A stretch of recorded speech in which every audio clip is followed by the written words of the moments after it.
अंदर का जो नजारा देखा तो आंखें फटी की फटी रह गईं। बेडरूम में दो दो लाशें खून से लथपथ पड़ी थीं। दूसरे रूम में एक 13-14 साल का बच्चा गहरी नींद में सो रहा था। आज हम आपको राजस्थान के एक गांव की सच्ची घटना पर आधारित कहानी सुना रहे हैं। एक बार की बात है, एक पूरा हरा भरा परिवार था। उस परिवार में 3 लोग थे, जिसमें एक पिता, माँ और उनका एक बेटा। बेटे का नाम चिंटू था, जो लगभग 13-14 साल का था। पिता रोज की तरह अपने ऑफिस चला जाता है, माँ घर के कामों में व्यस्त हो जाती है और बेटा रोज की तरह स्कूल चला जाता है। इस तरह से इनकी दिनचर्या चलते रहती है। अब चूंकि उनका एक ही संतान था, इसलिए बड़े लाड प्यार से बेटे का पालन पोषण हुआ। कभी किसी चीज की कमी नहीं हुई। चिंटू जब भी माँ बाप से किसी चीज की मांग करता तो तुरंत ही उसके लिए खरीद कर दे दिया जाता था। जैसे वह साइकिल हो, कपड़े हो या मोबाइल, फिर चाहे वह महंगी चीज ही क्यों ना हो। चिंटू को मोबाइल की ऐसी लत थी कि मोबाइल गेम खेलते खेलते भूख, प्यास सब कुछ भूल जाता था। सुबह उठने के बाद मोबाइल में डूबा रहना और स्कूल से आने के बाद बस्ते को फेंक कर फिर से मोबाइल में व्यस्त हो जाना।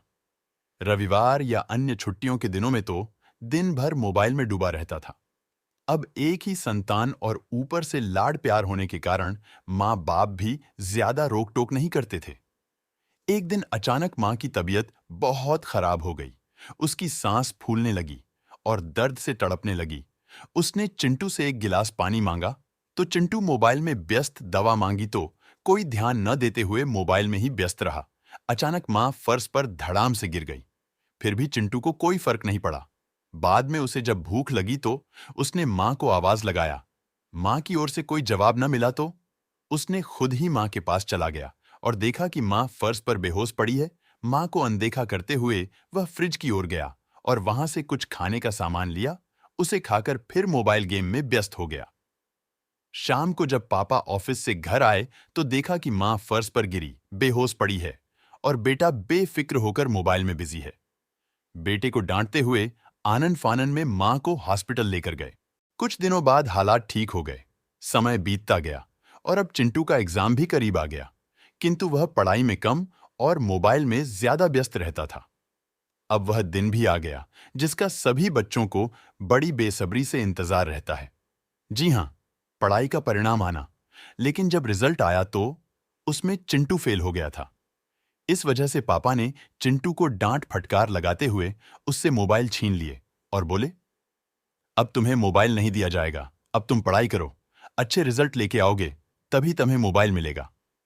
इस बात से परेशान चिंटू डरने की जगह गुस्से से आग बबूला हो गया।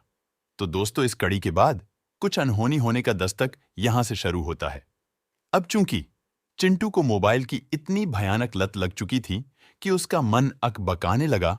एक दिन गुजर गए, 2 दिन गुजर गए, वह करे तो करे क्या। एक रात करीब 2 बजे जब उसके मम्मी पापा गहरी नींद में सो रहे थे, तब रात में उठकर चिंटू ने किचन से सब्जी काटने वाला चाकू लेकर अपने माँ बाप का गला रेतकर हत्या कर दी। सुबह जब हुआ और काफी समय तक जब उनके घर का दरवाजा नहीं खुला तो पड़ोसियों को कुछ अजीब लगा। कुछ लोगों ने उनके घर का दरवाजा भी खटखटाया, लेकिन अंदर से कोई आवाज नहीं आई तो पुलिस को बुलवाया गया। फिर जब पुलिस आई तो अंदर का जो नजारा देखा तो आंखें फटी की फटी रह गईं। बेडरूम में दो दो लाशें खून से लथपथ पड़ी थीं। दूसरे रूम में एक 13-14 साल का बच्चा गहरी नींद में सो रहा था। अब यहां से शुरू होती है पुलिस की इन्वेस्टिगेशन। पूरी जांच पड़ताल और पंचनामा के बाद दोनों लाशों को पोस्टमार्टम के लिए भेज दिया गया। पुलिस ने सबसे पहले तो यह जानने की कोशिश की कि हत्यारा घर के अंदर गुस्सा कैसे होगा। फिर घर के चारों ओर से देखने के बाद पता चला कि किचन में एक खिड़की है जो काफी पुराना होने के कारण टूटी हुई है, जहां से कोई भी बड़ी आसानी से अंदर प्रवेश कर सकता है।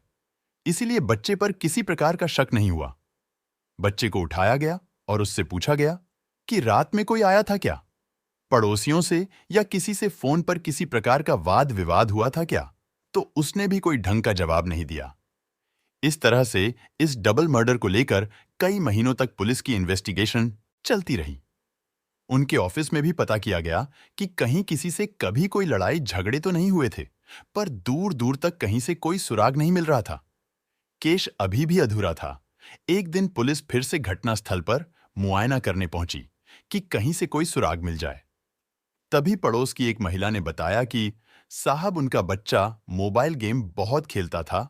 वो दिन भर मोबाइल में व्यस्त रहता था। एक बार उसकी मम्मी अचानक बहुत बीमार हो गई थी, यहां तक कि वह घर के अंदर फर्श पर गिरकर बेहोश भी हो गई थी। तो उस लड़के ने कोई ध्यान नहीं दिया।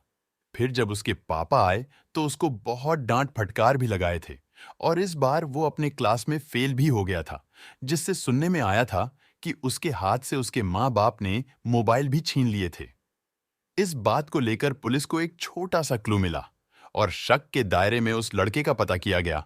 तो पता चला कि अब वह अपने नाना नानी के घर में रहता है। पुलिस टीम ने नाना के साथ चिंटू को एक होटल में बुलवाया और नाना को अलग रूम में बिठाकर चिंटू को नाना का दोस्त बताकर सादे ड्रेस में कपड़े की शॉपिंग कराने ले गए। फिर होटल में अच्छे अच्छे खाना खिलाते हुए चिंटू से बोले कि मैंने सुना है कि तुम्हारे पापा बहुत गंदे थे, क्योंकि वो तुमसे मोबाइल छीन लिए थे। उन्हें क्या तकलीफ था? अगर तुम मोबाइल रखते तो आजकल तो हर बच्चे के पास अच्छे अच्छे मोबाइल रहता है। इस पर चिंटू कुछ देर तक सोचता रहा और फिर बोल ही दिया कि इसीलिए मैंने अपने मम्मी पापा को मारा है। इस तरह से इस केस को सॉल्व किया गया।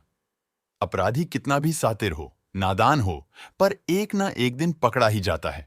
दोस्तों, आप सभी से निवेदन है कि बच्चों को हो सके तो अधिक से अधिक मोबाइल से दूर रखें।